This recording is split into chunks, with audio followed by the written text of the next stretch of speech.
This is PSN News. Penn State Thon hosted its 5K this weekend to raise money for pediatric cancer. We have more on Sunday's race. We'll also bring you an exclusive interview about the 2019 class gift, which will be announced this Wednesday.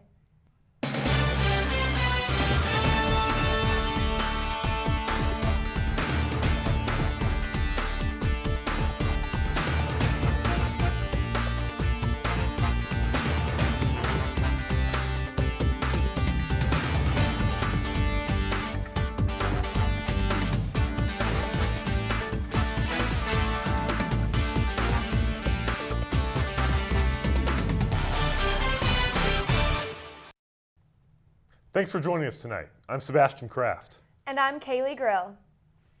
Thon held its 18th annual 5K this weekend to raise money for childhood cancer. Participants' race fees went to benefit 4 Diamonds at the Penn State Children's Hospital. Reporter Catherine Rivera-Chardone has more.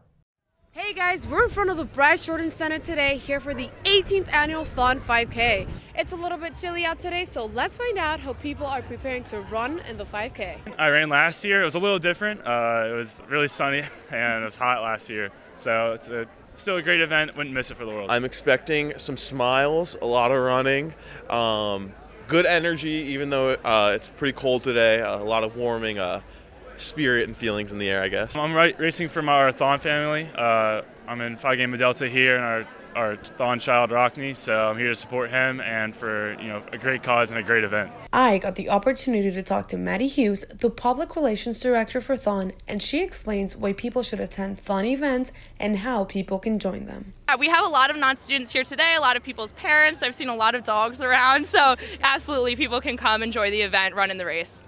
This is really just kind of showing that we are a year-long effort and that Thon is a year-round event, and we have things going on. We have all of our special events throughout the year. It's not just Thon weekend, so it's a great way for orgs to bond with their families, kind of connect once again, see each other throughout the year, and just hang out as a community. Thon isn't just for a weekend, it's a whole year type philanthropic event, so they really focus on helping as many kids as possible, so it's really awesome to come to events that aren't just in February on Thon weekend to really spread awareness and raise money for pediatric cancer.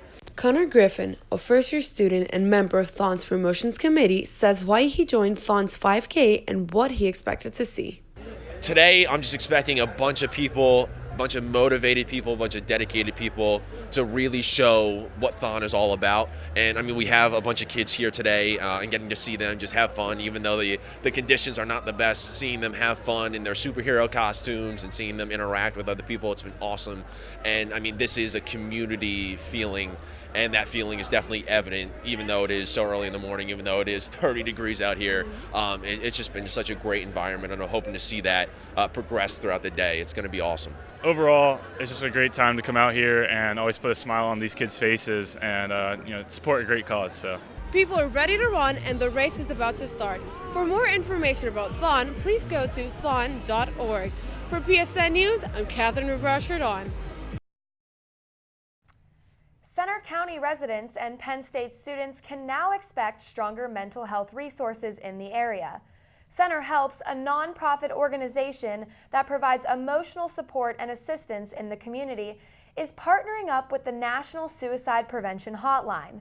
The organizations will consult locals who call the hotline while experiencing suicidal thoughts and tendencies. Hotline volunteers go through intensive training in order to provide emotional support. Pennsylvania Governor Tom Wolf signed the Timothy J. Piazza Anti-Hazing Law at the state capitol Friday. State Senate Majority Leader Jake Corman introduced what's known as Tim's Law in March. The General Assembly unanimously approved the legislation that will stiffen hazing penalties. Hazing that leads to serious bodily injury or death is now elevated to a third-degree felony. Jim and Evelyn Piazza were present for the emotional signing ceremony. The legislation is named in honor of their son, Timothy Piazza. The 19-year-old pledge died at a Beta Theta Pi bid acceptance night in February 2017. Many of the serious charges in the hazing death case, including involuntary manslaughter, have been repeatedly dismissed against former fraternity brothers. A business of nearly 70 years will be closing in downtown State College. Lori Moore announced that Moyer's Jewelry will close after the winter holidays. Moyer's Jewelers is currently located at 100 East College Avenue. The business was founded in 1949 and has passed through 3 generations.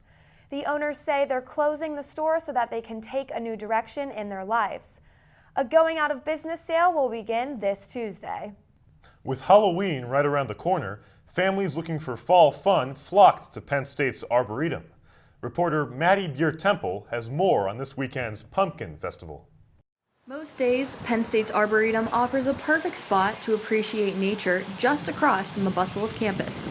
But for one weekend each year, it turns into a pumpkin palooza. With pumpkin carving contests, live music, and fall treats, the Pumpkin Festival brings families and community members back year after year. We're here at the 8th annual Pumpkin Fest at the Arboretum, where some 10,000 people are expected to show up and see pumpkins, have apple cider, kettle corn, and enjoy the fall festivities. But the main event going on tonight, the festival will be going on until Saturday, is the Jack-o'-lantern contest, which is being judged right now behind me. Arboretum Events and Marketing Coordinator Kate Reeder says the Jack-o'-lantern contest is her favorite part. We give ribbons, for the 3 top ones in 7 different categories. Then we created a Best Pumpkin Show, Best Arboretum theme, Best Penn State theme, and this year, for the first time, the Best Pop Culture theme. Because a lot of people take things like Minions, something in the pop culture, and they want to depict that on their jack-o'-lantern. So the creativity is what excites people. They like to compare what everyone's done with their pumpkins. But for others, like Carolyn Tothero, the fun atmosphere drew her to the festival. Oh, I just like Halloween. I love seeing the pumpkins, seeing what people do, and it's great to just be out on a beautiful night like this. And part of that atmosphere is created by the musical duo Pepper and Pawpaw. Jim Kerwin and Gary Brubacher have been coming to the festival for the last few years to play their original Halloween-themed tunes.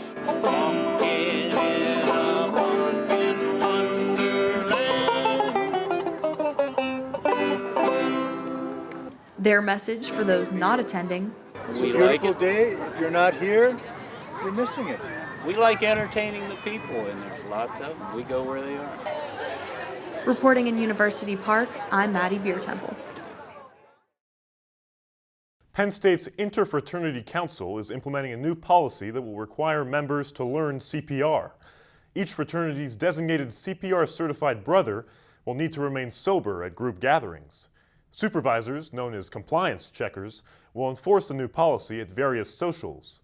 Penn State student Arman Saidi, a former emergency medical services member, worked with Penn State to implement the policy and keep it affordable.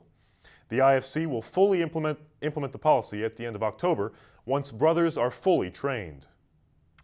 Stay tuned, because after the break, we will have an exclusive interview with the 2019 Class Gift Campaign Outreach Director, Katie Solomon, to talk about this week's reveal. Hello and welcome back to PSN News. Tonight we have the 2019 Class Gift Campaign Student Outreach Director, Katie Solomon, with us to learn more about the class gift and its grand reveal this week. Thanks so much for being here, Katie. Thanks for having me. So can you tell us a little bit about the Class Gift Campaign and what its mission and purpose is here at Penn State? Absolutely. So the Class Gift Campaign is one of Penn State's oldest clubs and organizations on campus. We were actually founded 6 years after Penn State was founded in 1861. So since then, we've employed different gifts that have been selected by the graduating class of that year that will give back to the university and to the community in different ways. So some of the most notable gifts on campus include the Nittany Lion Shrine, the Allen Street Gates, the Hub Deck that has the plants and things like that where you can sit outside. So those are some of the 3 notable ones. And then we also have funded different scholarships and endowments in the past that really support different areas of the Penn State community.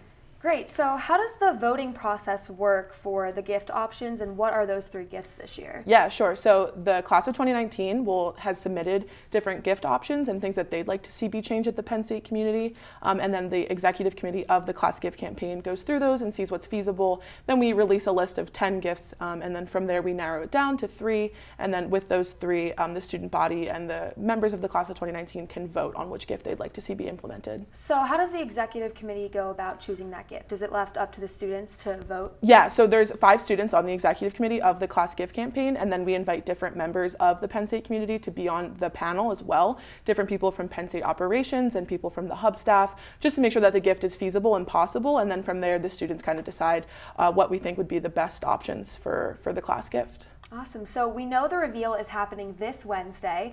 Are there any events in recognition of that big grand reveal? Absolutely. So this Wednesday at noon in the Hub Robeson Center, we'll be at the Monumental Stairs, which is the staircase near Jamba Juice and the entrance closest to the Thon store. At noon, we're going to be revealing what gift of the 3 options has won for this year, and it'll be really exciting. So be sure to stop by if you're able. For sure. Yeah. And the campaign has been a tradition at Penn State here for a while, obviously. Do you have any personal favorites? Oh boy. That's a hard one. I think that the obvious answer is definitely the Nittany Lion Shrine because it is so famous, but I do really like the We Are sculpture. It's up by the Beaver Stadium because I remember one of my first times at Penn State I was able to see that, and I think that just kind of resonated with me that this university is impacted so much by philanthropy and through giving back, so just being able to see those things in action, so I would say probably the We Are sculpture. Great. Thank you so much for joining us today, Katie. That's all we have time for now, but be sure to join us here because Aaron Androsoni will bring you the latest in entertainment news. Stay tuned.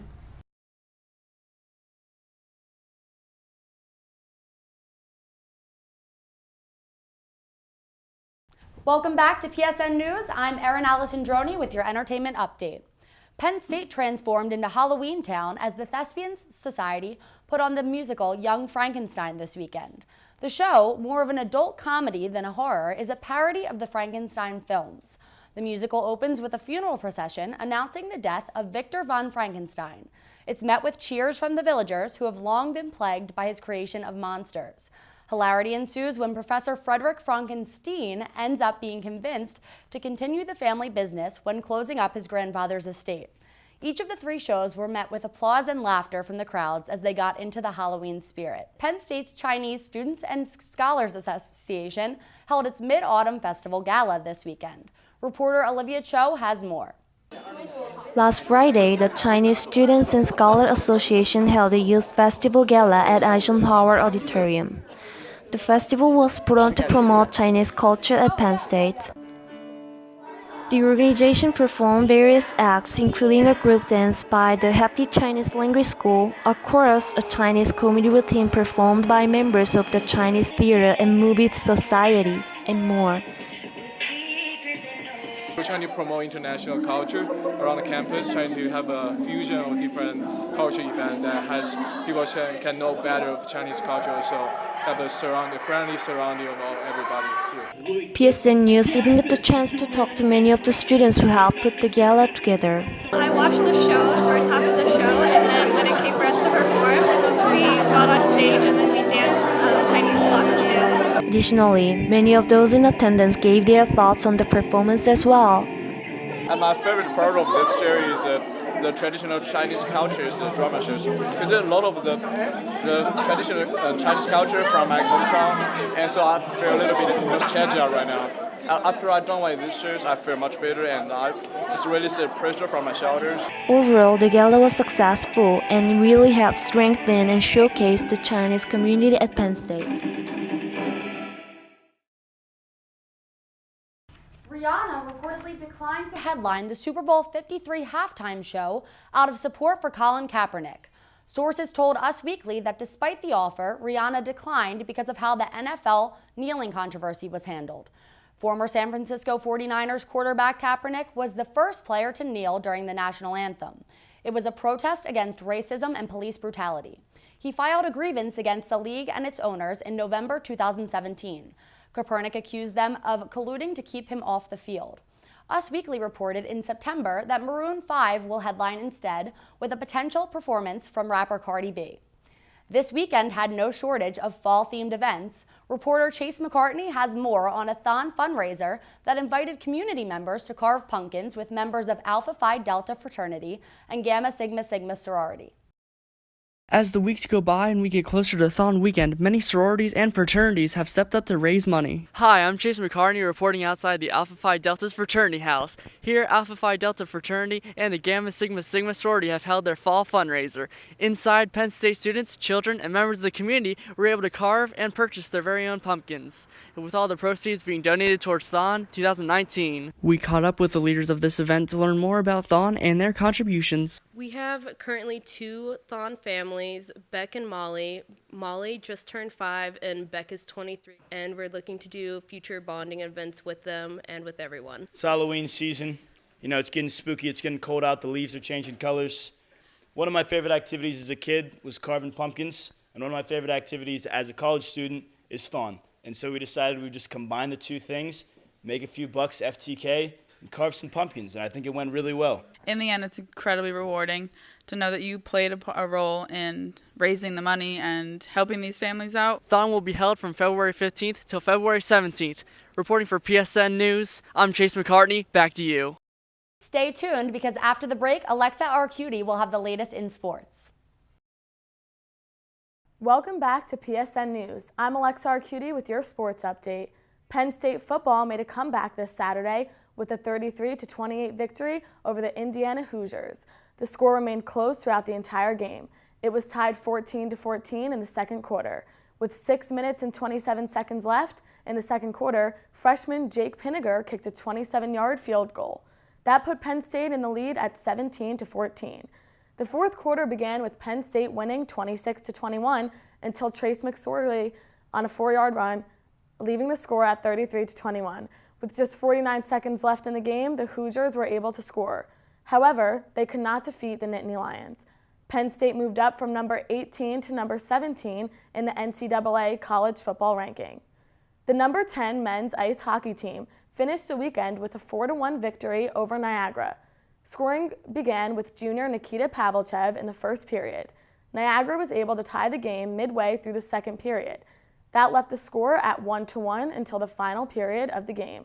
Early in the third period, Penn State was able to get back in the lead after senior Chase Berger scored a goal. Just a few minutes later, sophomore Evan Barrett sent a pass to Alex Moakes. He was able to execute and give Penn State a 3-1 advantage. At 17 minutes and 16 seconds of the third period, junior Chris Malari hit the net for the 4-1 final score. The Carolina Panthers defeated the Philadelphia Eagles this Sunday with a score of 21-17. This game was a matchup between the 2 of the NFL's top quarterbacks, Cam Newton and Carson Wentz. The Panthers began the first half with 0 points on the scoreboard. With just 2 minutes left in the game, the Panthers were down 3 points. Greg Olsen managed to score his first touchdown of 2018. It gave the Panthers a 4-point lead and left the final score at 21-17. That was your sports update. We'll have this week's weather report after the break. Stay tuned. From the students of Penn State Meteorology, here is your Penn State Campus Weather Service forecast.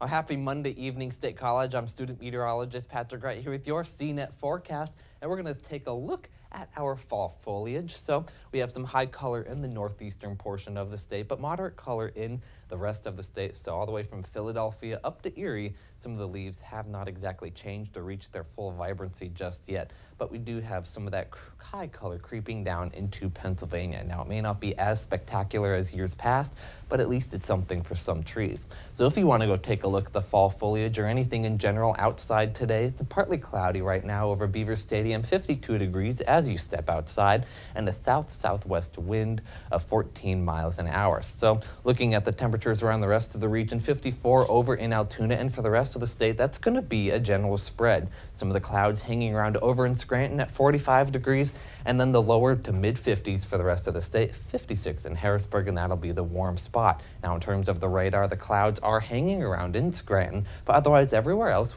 all the places in the low to mid-50s are remaining mostly sunny as of now. But looking at the rest of the country, there's not much going on. We don't have much coming our way, so we do expect the dry pattern to continue for at least a couple days. But then we just have a few showers over in Texas and around the Four Corners. So looking at the future weather, I should say, for our region, as we head into tomorrow, notice the wind, it's still in the southwesterly direction. and that's going to keep us slightly warmer than what we're going to be seeing over the next couple of days. So notice as we head into the late afternoon hours and the early evening for tomorrow, we do see that a front move through, bringing us a change in the wind direction for Pennsylvania. So this is going to bring the chance for a few showers in the northeastern portion of the state, and then maybe even a few spot snow showers, depending on where the temperatures can get cold enough in terms of New York and along the Lake Erie coastline. So moving this forward into the day, Wednesday, it's going to cool us off, but we will remain dry for most of the state. But we are going to be very cool and partly cloudy for portions of the state. So looking at the temperatures and all the numbers, 39 degrees for tonight as a low, mostly cloudy for most of the night. And then by tomorrow, we have a high of 54. But keep in mind, the temperatures will be dropping in the afternoon. So if you are planning your clothing for tomorrow, do be prepared, because that is going to be the high roughly in the early to mid-afternoon, because then by the evening, the winds change direction and we're going to drop in terms of temperatures. So we can see this in the 7-day outlook. Once it comes up 47 by Wednesday compared to the 54, this is the air mass moving in. 38 degrees for a low tomorrow night. But then for the rest of the week, that's going to continue for most of the week. 48 degrees by Friday, getting into a low Friday morning of 28 degrees. So it will be cooling off nicely, skipping fall and going right into winter. But take a look at the weekend. Sunday, a chance for rain and snow. We're keeping an eye on a system that may be forming off the East Coast. Now, we'll keep an eye on that and see how that develops over the next few days. From the Penn State Campus Weather Service, I'm student meteorologist Patrick Wright. Make it a great day, everybody.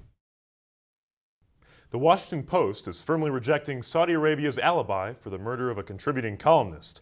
The Saudi dissident, Jamal Khashoggi, went missing on October 2nd. He was reportedly tortured and murdered at the Saudi consulate in Istanbul, Turkey, by over a dozen Saudi officials. The Saudi government and Crown Prince Mohammed bin Salman, also known as MBS, denied responsibility for the murder Friday. The Washington Post called the denial a cover-up. It asked that the United States hold the Saudis accountable. A Georgia police officer was shot and killed on Saturday afternoon. Officer Antoine Toney was responding to a call about a suspicious vehicle and possible marijuana use. He was shot at from inside the vehicle in a middle school parking lot as soon as he approached it. He was hit one time. Another officer responded and returned fire. Toney later died at the hospital. He was just 30 years old. The suspect and as many as 4 other people in the car sped off. They crashed a mile away. There are currently no suspects in custody. Across the United States in the coming months. That's according to an annual winter weather forecast from the Climate Prediction Center. The report cites a developing El Niño weather pattern in the Pacific Ocean. The phenomenon involves a significant rise in seawater temperature. It affects weather patterns both stateside and worldwide. Alaska and the Pacific Northwest will experience the most significant increase in winter temperatures. The Midwest and East Coast will likely experience wetter conditions, but no new temperature rises. Senate Majority Leader Mitch McConnell was confronted by customers in a Louisville restaurant on Friday night. According to a video obtained by TMZ, 4 men began shouting at the senator while he was eating at a Cuban restaurant with his wife. The main aggressor reportedly slammed his fist on the senator's table and threw his food out the door. The woman who recorded the video told TMZ the dispute was about McConnell's stance on Social Security and health care. And that's all for tonight on PSN News. Be sure to check us out on Twitter at PSN News. Thank you for joining us.